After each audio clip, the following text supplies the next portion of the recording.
physical world. Mixed reality devices sense the real world, do real-time processing, are mobile or wearable, output information to the user, whether this is by visual, audio, or haptic methods, and can be overlaid on the user's perception of the physical world or a completely virtual world, like I said before. And these devices recognize and track physical world objects. This applies to both things the user might see or hear, as well as the user themselves. By this, I mean we're tracking things like gaze as well as movement of a user.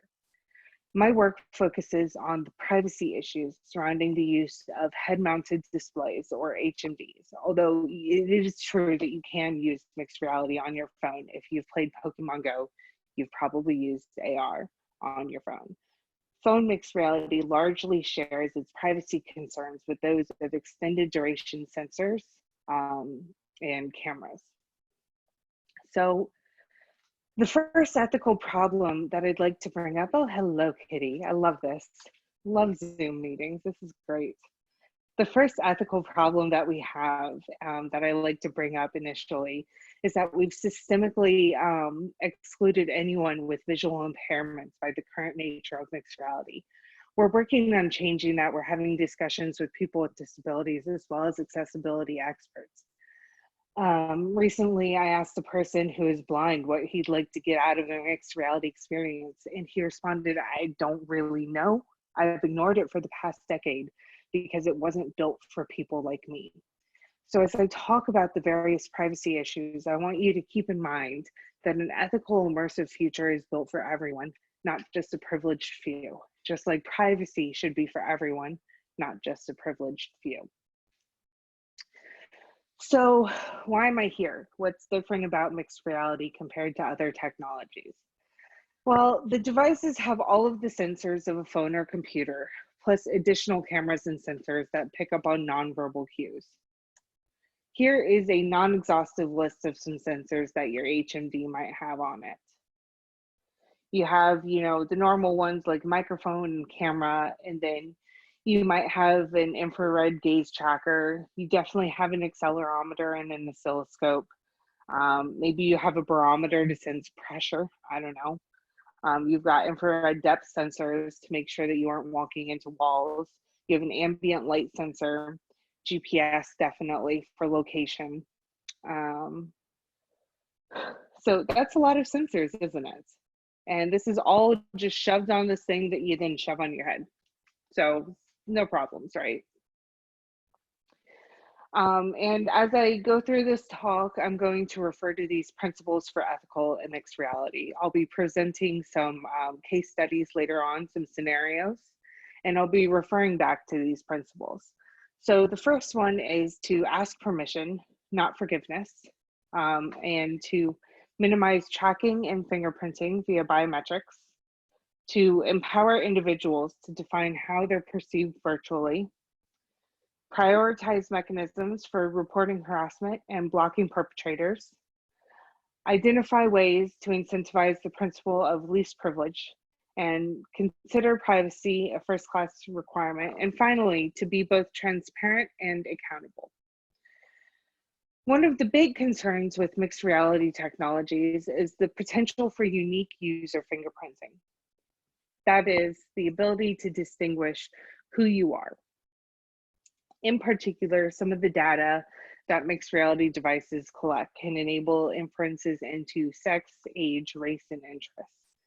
That is exactly what advertisers want to know about you. Overwhelmingly, fingerprinting is used to violate user privacy on the web. On the 2D web, this is done via trackers. So let's think about how this might be done on the immersive web. Instead of having to track you from site to site in order to get all of these inferences, all you would have to do is have, a single site that can make these inferences. And I'll tell you how this would happen. So it turns out that the way that we interact with the world, whether virtual or physical, is unique. Eye tracking in particular is a huge privacy concern that we have. So we have concerns with pupillometry, enabling unique user identification, the way that your pupils expand and contract when presented with a task. So if this task is presented on a web page and your pupil can be tracked, then you can be uniquely identified by the behavior of your pupil during this task.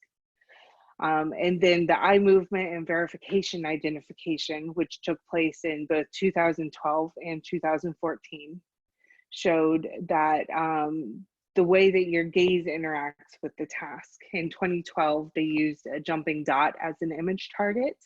So participants looked at this jumping dot, and the way that their gaze looked at the jumping dot, sorry, I moved my head. It would just be the gaze looking at the jumping dot. So you're looking at this jumping dot, and the way that your gaze looks at it becomes a unique identifier for you. The best identification results for this task, for the data sets based on this task, ranged from 58% with lower collection frequencies to nearly 98% with a higher collection frequency on different data sets. And then in the EMVIC 2014, what participants did is they looked freely at 10 faces for 4 seconds as their image target. So much more kind of realistic task. And in this example, the best results achieved accuracy of nearly 40% compared to a random guess probability of 3%. So as we can see, your gaze is really a very strong threat vector for unique user identification. There's also a lot of research that's been done into using your hand movements for like user identification. So for example, authenticating yourself via hand motion. Well, if you can use something for authentication, can't you use it for unique user identification? That's the whole point of authentication. There is more research needed to see if you can do this just like based on like the hand motion in a conversation. You see that I talk a lot with my hands. Like if we're not like directed to do a specific authentication movement, like raising your hand up like this or something, does my hand movement as I speak form a unique threat vector for my privacy? And then there's also, our gait is also very uniquely identifiable, and there's a lot of literature about that.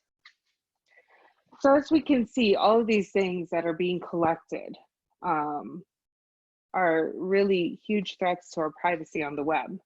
And if we have, say that we have this page that makes people look at a jumping dot, you know, then you can identify people just based on a single page instead of tracking them across the web. Another concern is the data collection inference that is enabled by mixed reality devices. Sorry, I went the wrong way. So I call it biometrically derived data. You will also see it called behavioral biometrics. And what this is sensitive data derived from intrinsic characteristics. It doesn't include things that are specifically biometrics, like called out in the Illinois biometric privacy law, like retina scans, fingerprint scans, and face scans. What it does refer to is things like your gait patterns, things like your gaze patterns, hand tracking, your head movements in a space. And it can be used to infer sensitive data about individuals.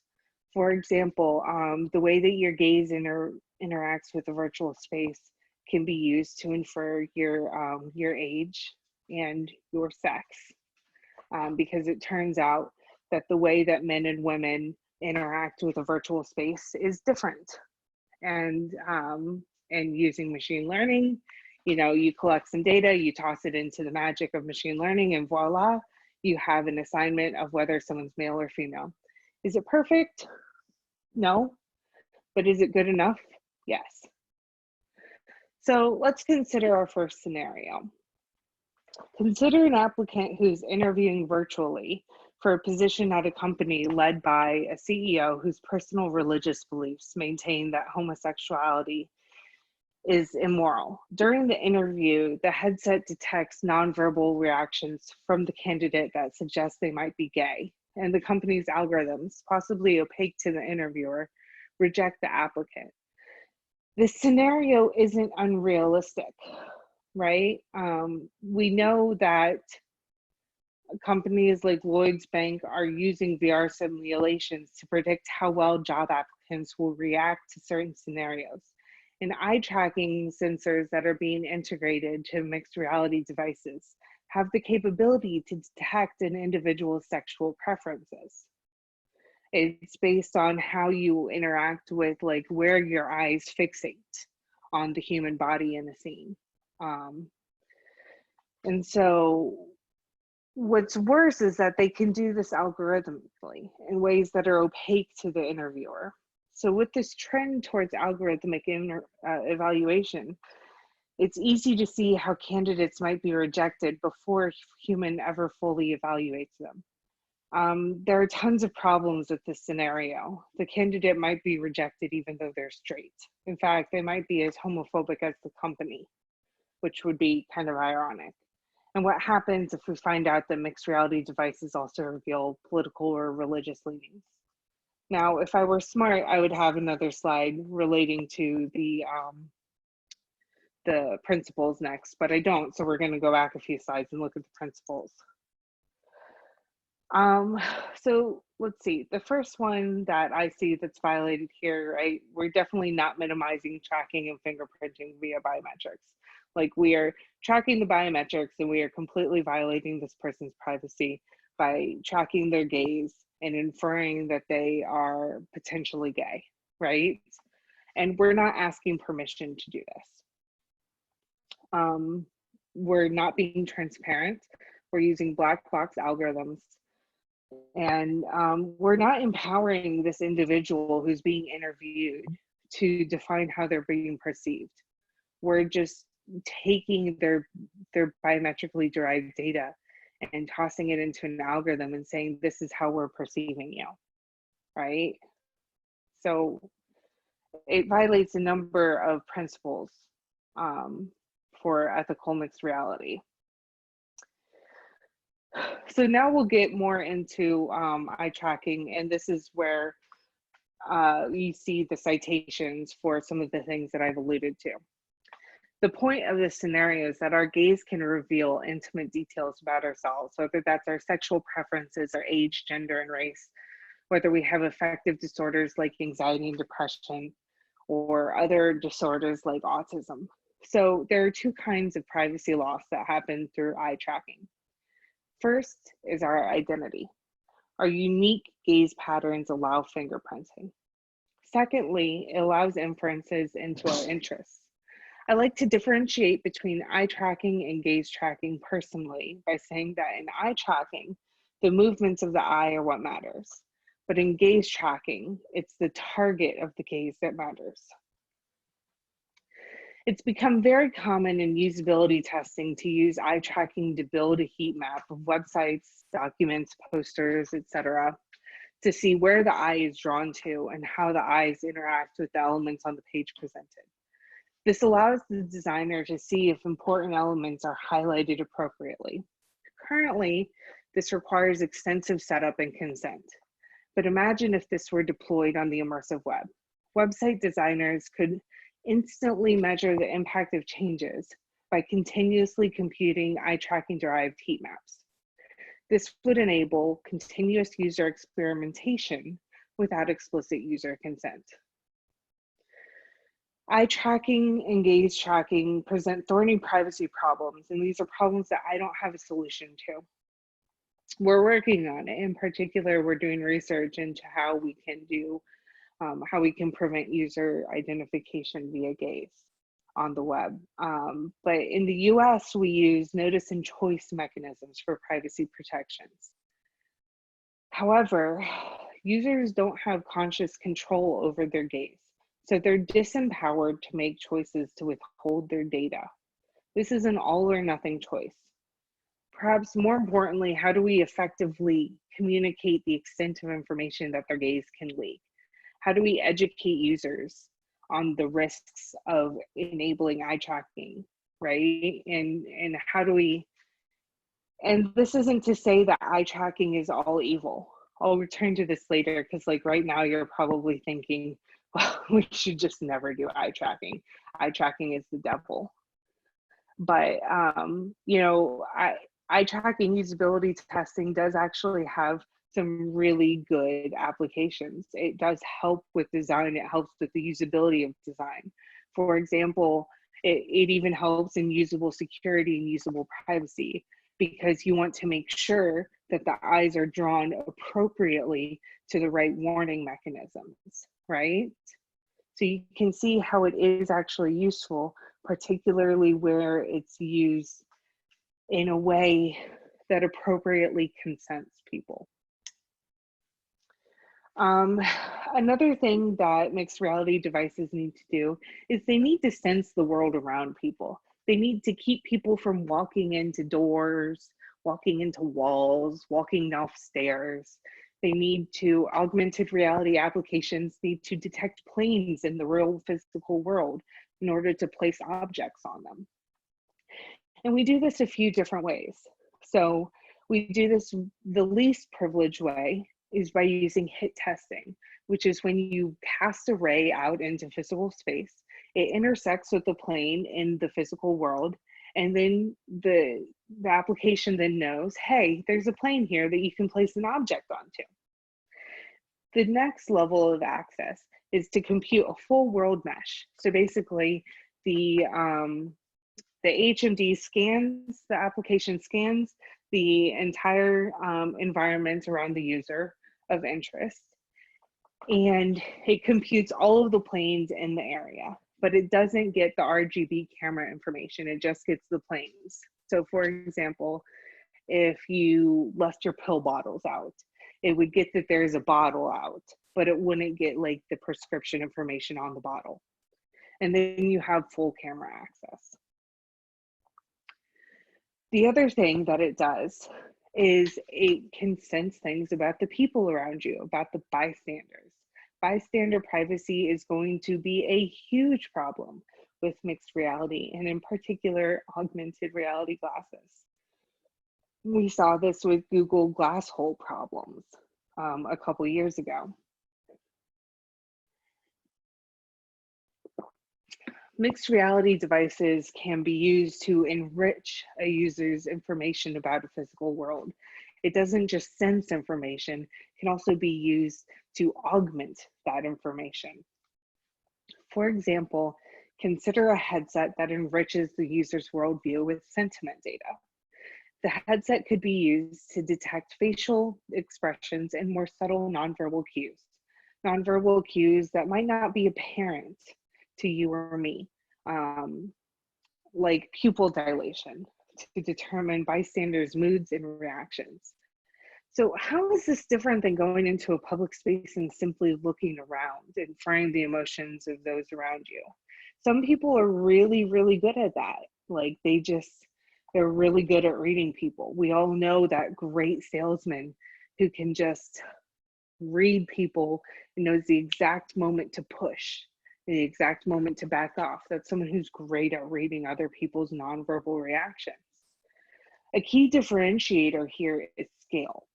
A computer could analyze the emotions of everyone in the field of view while simultaneously integrating cues that wouldn't be detectable to most humans. Whereas the single person who's great at detecting these cues would only be able to do this with one person at a time, probably. So the bystanders haven't had the opportunity to consent to this type of analysis. While they're in a public space, doesn't that mean that they still deserve some expectation of privacy, namely the right to not have their face and body recorded and analyzed? In the US, you have no reasonable expectation of privacy in a public space. Consider the plain view doctrine. If it's in plain view, it's, you know, the Wild West out there. You have no expectation of privacy for something that's in plain view. However, the emergence of always-on cameras and microphones suggests that we may need to reevaluate what privacy is reasonable considering given the rapid technological advances and the prevalence of such devices. The same scenario can also illustrate a different set of ethical concerns. Suppose we live in a world where HMDs are common everyday wear. Instead of relying on my device to interpret others' emotions, their devices would then communicate that information to mine. In this instance, perhaps they've consented to allowing their device to collect that information on them. But does that mean that the device should be allowed to transmit it? And are they consenting to the device selling it? Are they consenting to the device transmitting it to everyone?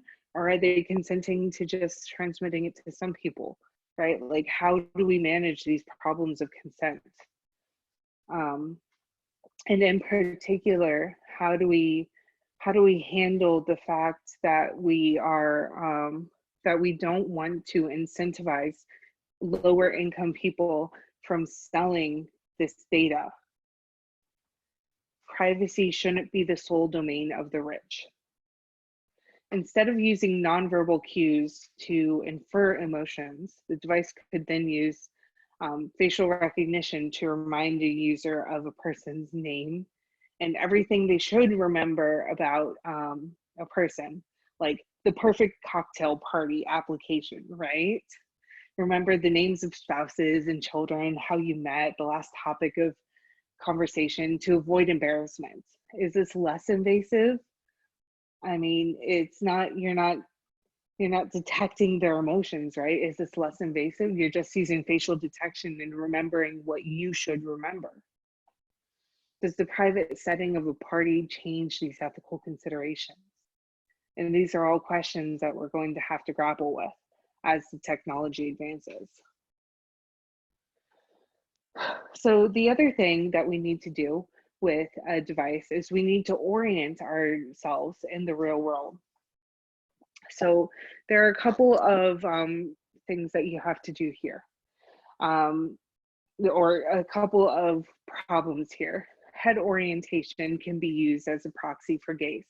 So even if you don't have gaze tracking on your device, the way that you orient your head, because of the narrow field of view on most of these devices, you can reliably use the head orientation as a proxy for gaze and thus get a lot of information. Not quite the amount of information. For example, I don't believe that you can use head orientation to detect whether someone has an affective disorder. But could you use head orientation as a proxy for getting the text input when someone is inputting their password? Probably. Because especially when you're inputting text in a mixed reality application, it's an onerous process. You're going like this and like this and like this, and you're probably moving your head with it. Or if you're just moving your eyes, you're going to be moving your head minutely enough that you could probably recover passwords. And we've seen in cell phones, so what cell phones do is they sort sensors into not dangerous sensors and dangerous sensors. One of these not dangerous sensors is, let's go with the ambient light sensor today. Other not dangerous sensors are like the accelerometer. And it turns out that the ambient light sensor and as well as the accelerometer, those can both be used to extract the pin on your cell phone. So how, especially if you combine the gyroscope and the accelerometer, you can get really, really accurate recovery of pins on cell phones, because when you input your pin on your cell phone, you move the cell phone. So if you have an application running in the background that's collecting the accelerometer and gyroscope data, it can recover your password based on the way that the cell phone moves when you're typing into it. So what is a not dangerous sensor? Are orientation sensors not dangerous? How do we avoid permission fatigue? Are we just going to ask for permission for every single sensor? That's not going to work. Let me see if I have a, there are all of these questions that we don't quite have the answers to. Do we need to completely rethink the permissions paradigm? Probably. And in particular, even thinking beyond this whole dangerous versus not dangerous sensor idea, what about the interaction between sensors? Like we see that accelerometer and gyroscope take these two, like the gyroscope on its own can't recover a pin, but but the accelerometer can. But when you combine the two, you get very high fidelity recoveries of phone pins. And so what about the interactions between these sensors? How are we supposed to educate users on the dangers of these sensors when we as experts can't fathom the dangerous interactions that are coming? So it's there are a lot of sensors. There's a lot to be concerned about, and it's kind of scary. But we need these sensors because otherwise you can't orient yourself in space. And you know what happens when you can't orient yourself in space when you have a headset on? You make users sick. So let's move on to something that is somehow more depressing. But at the same time, also a lot of my job is very depressing. But you know, there's a lot of promise in these technologies. Unfortunately, my job is to think about the bad things that can happen. And so I try to remember and talk to people about the good things, about the good uses. And I promise the good things are coming. They're at the end, so we all leave happy. So let's talk a little bit about social VR now. Social mixed reality experiences are incredibly promising. They're not just promising because I can have virtual meetings with my boss at Hogwarts, which I have done, and it was amazing. But they make the world a smaller place, just like the internet did. It's easier to keep in touch with remote friends and family. I mean, look at us right now. We're Zooming in from across the world. It can provide access to education and healthcare in underserved areas. Imagine if a doctor could, you know, examine a patient remotely with a headset on and get like much better fidelity than just the webcam. But remember, we can't have nice things. So people immediately started using social VR experiences to harass others. In 2016, Jordan Bellemare wrote about her experiences being sexually harassed in a Steam VR game called Quiver. The developers responded by implementing a personal bubble. Jessica Outlaw, a researcher at the Extended Mind, ran a study on the experiences of women in social VR experiences and found that after 30 minutes, most of the participants reported feeling unsafe. Now, digital harassment is nothing new. The immersive environment provides perpetrators with more power over their targets, and we need to provide comparatively strong safeguards. Personal bubbles, muting and blocking need to be easily found on menus. One application of AR is anchoring virtual objects. Oops. Let's see. There we go. My slides are a little messed up. Is anchoring virtual objects to a physical location. Maybe anyone with the device will be able to see it. Maybe just some group of people you designate can see it.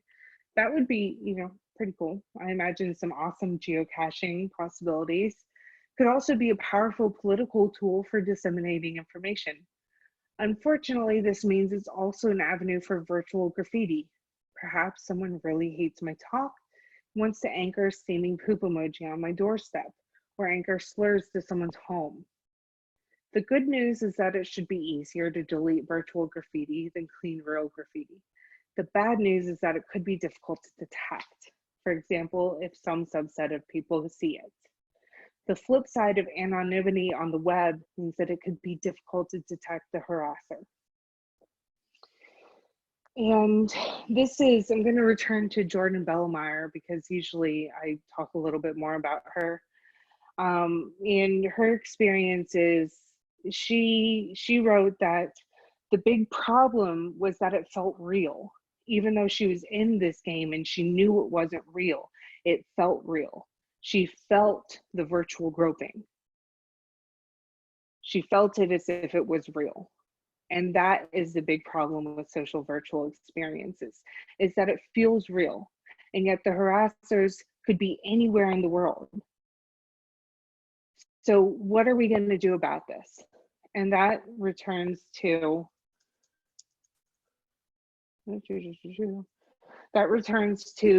prioritizing mechanisms for reporting harassment and blocking perpetrators. That's why, even though this is a specialized, this only applies to social experiences, but you know what? If people can talk to each other in your application or in your experience, it's a social experience, and you need to have muting, blocking, bubble tools, and those need to be easy to find. It needs to be easy to block, because if you can interact with others in it, it is a social tool. And just like, and we don't, people say, oh, well, we just haven't quite formed the norms in VR. Well, you know what? That's not an excuse. The first thing that someone does in social VR, like that people have seen, is they'll go up and slap someone. Well, you know what happens if your avatar is slapped in social VR? Like, for me personally, I've never done this. I've never felt tempted in a social VR experience to go up and slap someone. So I don't know, like, who these researchers are observing that are just going up to each other and slapping each other. But what happens is your skin will actually activate. The nerve endings in your skin will activate as if you were actually slapped. So it feels real, and your body reacts as though it was real when you are harassed or when you are slapped in VR.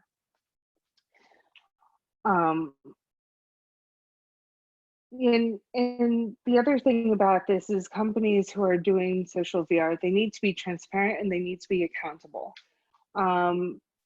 The game developers behind Quiver had always had a personal bubble feature. What it was is, if someone's hands came too close to your face, so Quiver was an archery game. So if someone's hands came too close to your face, their hands would disappear. But why didn't they extend that to the body? Because they were men and they didn't think about it. They haven't had these experiences of being harassed or being groped. They didn't think that they needed to extend this personal bubble idea. And this is why we need diversity when we're talking about ethics and security and safety. We need diversity of experiences. We need a diversity of people to really ensure safe and ethical experiences in social VR and in mixed reality. Let's see, where were we? Let's see the poop emoji again. It's my favorite part. So a key problem in mixed reality is that the data required to provide experiences is also inherently a privacy threat. Augmented reality and virtual reality create and can only exist in a world where cameras and computer vision applied to their outputs are more or less ubiquitous. They require data sources that reveal individuals' intrinsic characteristics and behaviors, like pose, movement, and head tracking, for minimal functionality. You simply can't have a mixed reality experience without this data source. You can't just cover up all of these cameras. That's not how it works anymore. You would just get sick all over the place. Defining and defending privacy in this world is an existential question for the technology. So let's talk about why we want to enable the experiences. This is the positive part of the talk. In 1996, researchers at the University of Washington developed Snow World, which is the virtual world intended to reduce pain while treating burn patients. While opioids are usually sufficient for burn patients' pain, 86% of them were having severe or excruciating pain during wound care. This is an image of Snow World. It takes the patient's attention off the pain and directs it towards exploring the virtual world. So the patients would put on an HMD during their wound care, and they would be immersed in the snowy, icy world to completely distract them from the pain of having their burn wounds taken care of.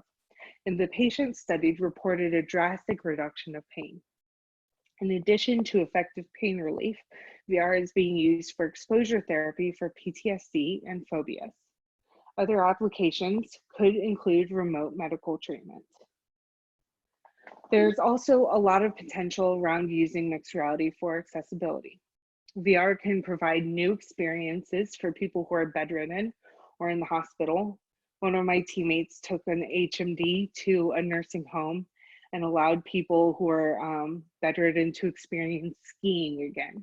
And he said that some of them just really, really enjoyed it because they're never going to get to do this again. Or some of them would take 360, they would experience 360 videos of places that they visited in their youth and were never going to be able to visit again. It can enable virtual visits from friends and family who might not be able to travel. Gaze tracking could allow a paraplegic to navigate immersive worlds using just their eyes. Gaze as an input is a really powerful idea that the community has been thinking about a lot, because instead of having to navigate with your hands, you could just use your gaze. We can design interfaces where you select which limbs work and the device adjusts accordingly. For people who have vision impairments, we can enhance navigation data. We can provide haptic feedback to assist the visually or hearing impaired.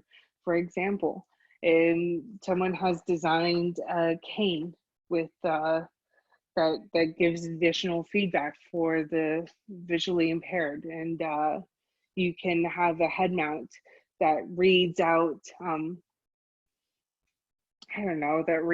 that detects cars coming. I know that Google Maps has actually done a lot of work on visually impaired directions using AR.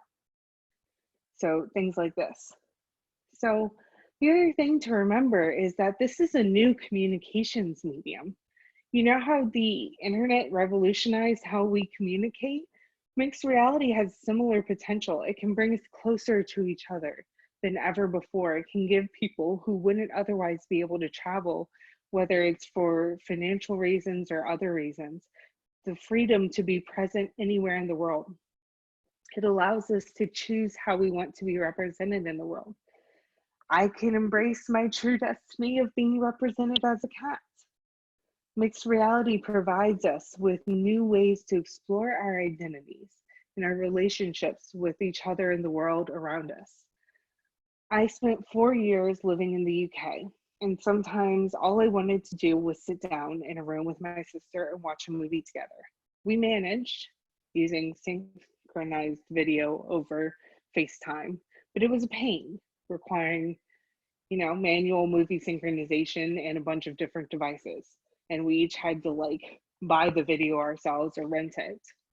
But now you can do that in VR. This image is actually from an art exhibit at the Saatchi Gallery in London, where your breath and the breath of those around you was incorporated into the digital art piece. So you're wearing a device that had a CO2 detector on it. And as you breathed, your breath was incorporated into the piece, and you could move around and you could interact with it. It's a new medium for artists as well. I think it's safe to say that mixed reality is here to stay. It's going to continue to evolve rapidly over the next few years. Historically, we're not great at incorporating privacy and encouraging ethical behavior in new technologies. Users say that their privacy matters to them, but they often don't act like it. They're happy to trade privacy for a better deal on holiday shopping. Makes it easy to defer privacy-oriented features, focusing instead on more lucrative features. One question that's unclear is how we should classify some of the data derived from mixed reality experiences. Should biometrics be classified as personally identifiable information? Should they be protected like health information? Given the volume and variety of data that's generated by mixed reality experience, how can we responsibly do machine learning on this information? We also need to engage with users so that they can better understand the trade-offs. How do we address things like virtually imposing bias via avatar gender? For example, if a girl inhabits a male avatar, she'll perform better on a math test after exiting VR, while a boy that inhabits a female avatar will do worse. Love ducks. Ducks are our social virtual reality mascot for Mozilla. It's a complex space.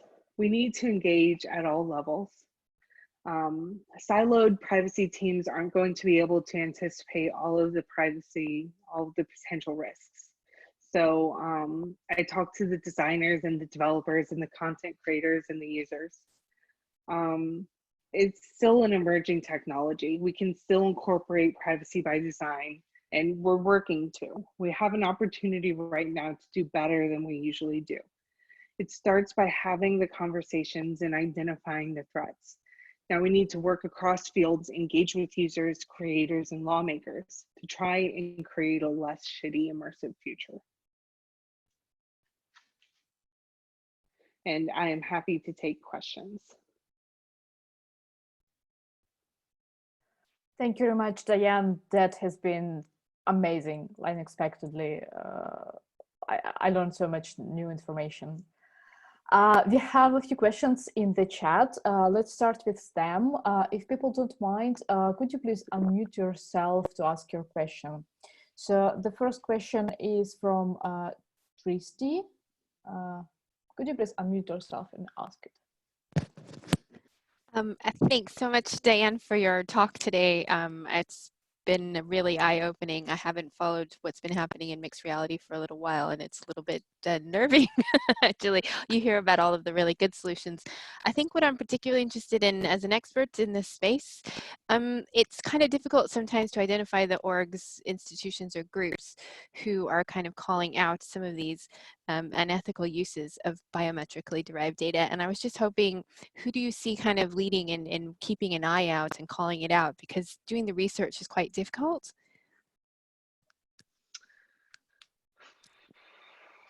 And maybe there isn't a specific organization, but any, you know, that you kind of look to keep you in the know would be good. Thank you. That's a good question. I would have to, off the top of my head, Mozilla is always, you know, we're always looking at things like this, where we have a foundation that is very dedicated to this. It is more of, it does tend to be more of a policy and legal thing. There's a lot of journalism, like the Privacy Project at the New York Times, I would say I look to for things like this. This is really a case where journalism and tech journalism is just so important. And so I would recommend the Privacy Project at New York Times. Off the top of my head, that's who I would recommend.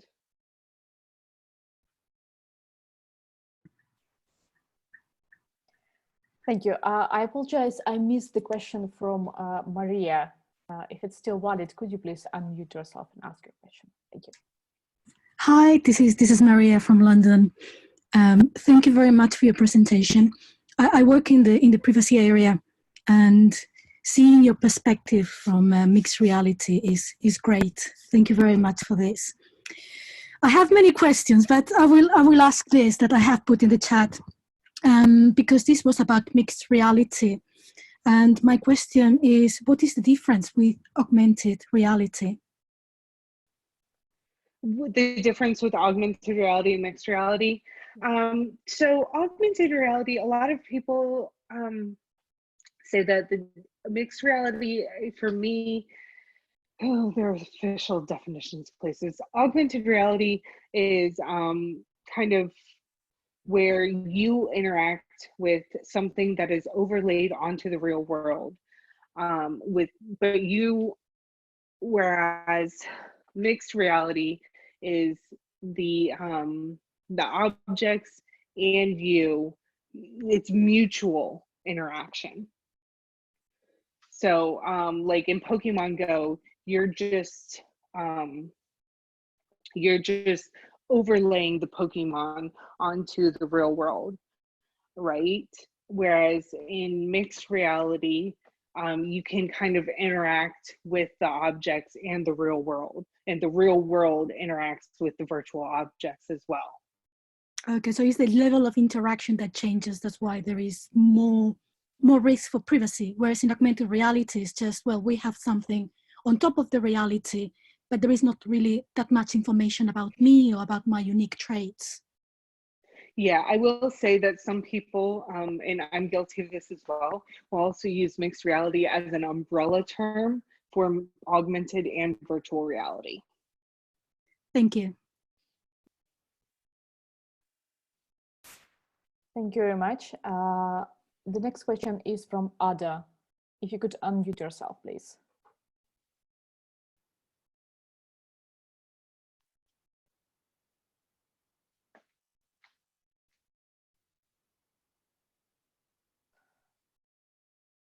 Okay, Ada is probably distracted by something. I will read the question. How about the law? Nowadays, we can technically report incidents of online harassment and bullying, and the police supposedly track them down, in theory.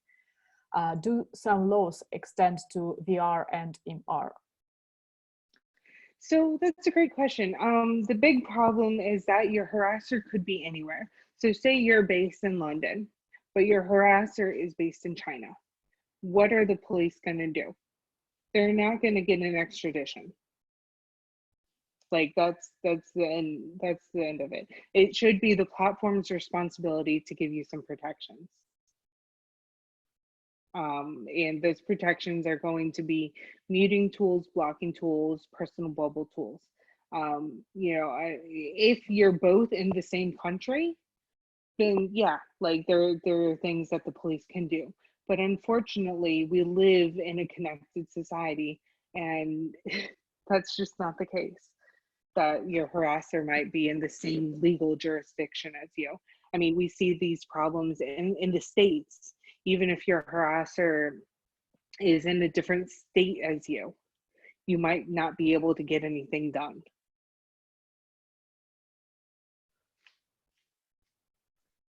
The longer, I like to say that the longer I work as a software engineer, the less I trust any software.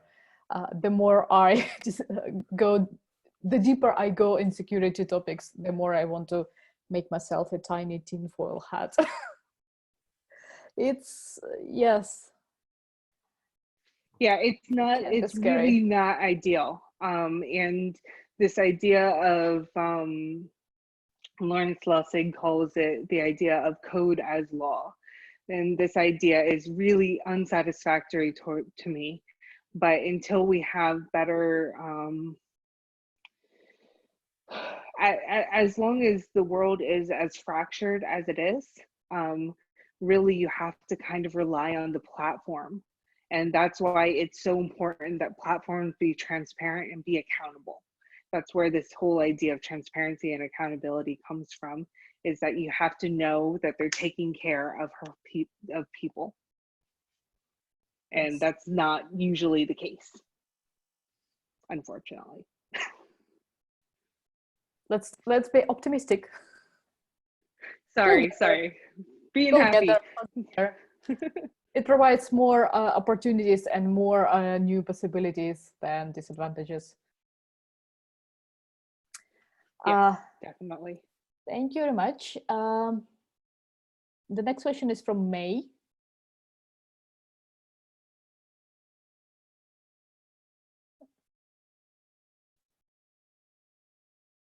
Okay, I think. Hello? Oh yes, hi everybody, and Diane. So basically, my question is just how easy is it to prove? I mean, the whole technology behind it. If there is someone that actually infringe the privacy code, and let's say there's a law, let's say, and how easy is it to track it down and prove the wrongdoing? Thank you. Really depends. I completely depends on enforcement, and it depends on a lot of things. It depends on how the law is written, the enforcement of it. It's an unsatisfactory answer, but the answer is really very much it depends. Like privacy law is one of those things that it can be very difficult to prosecute, and I'm not an expert in privacy law by any means.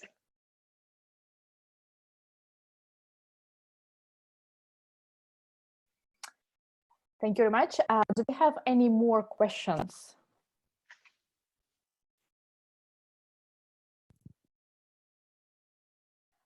Okay, yeah, sure, Maria, go ahead.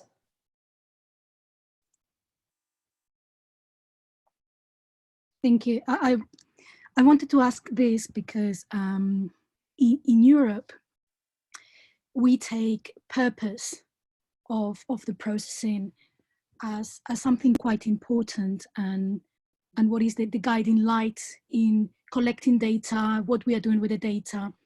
And it is something I haven't heard in your presentation. I was wondering if it's something maybe because it's what we're doing in Europe, where we have GDPR, and we are looking more into that.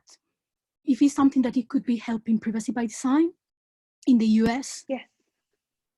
Yes, so GDPR is a great law. I'm super jealous of GDPR. And I would love to have something like GDPR here in the States. And GDPR definitely, I do believe that it would apply to mixed reality data. The hard thing is definitely whenever a new technology emerges, it can be difficult to track down, like, to determine what is appropriate usage, and like determine when people are misusing the data. And in particular with the use of black box algorithms, it can be difficult to even determine if there is a misuse. I don't know how I'm not a GDPR expert. I have been meaning to be more informed on GDPR for quite some time. But definitely, I think that GDPR is something that we should be more inspired by in the States. It's something that I am extremely jealous of. Well, I have to say that, I mean, emerging tech, even here in the UK, can have the same issues. I mean, mostly startups, the last thing they think about is privacy. So they think about what they can do. They have sales people. So it's not just an issue with the US. I think it's a worldwide issue. But the thing is that maybe GDPR can help us in certain ways, but still emerging tech, we still have the same problem here. We still have the same problem with AI, and we still have the same problem with anything that is related to technology. Yeah, I think the AI, the combination of AI and mixed reality output data is something that we really need to keep an eye on. Thank you. Thank you so much. Thank you very much. I cannot stress enough, Diane, how eye-opening and thought-provoking all of this was. And we are very grateful to you for finding time to speak to us. So we are out of time, but please follow Diane on Twitter. We can put you in touch if you remember any questions afterwards. Women Who Code is here for you and happy to answer any questions. Thank you so much, everybody. Thank you very much. Have a nice evening, everyone, or day. Bye. Bye.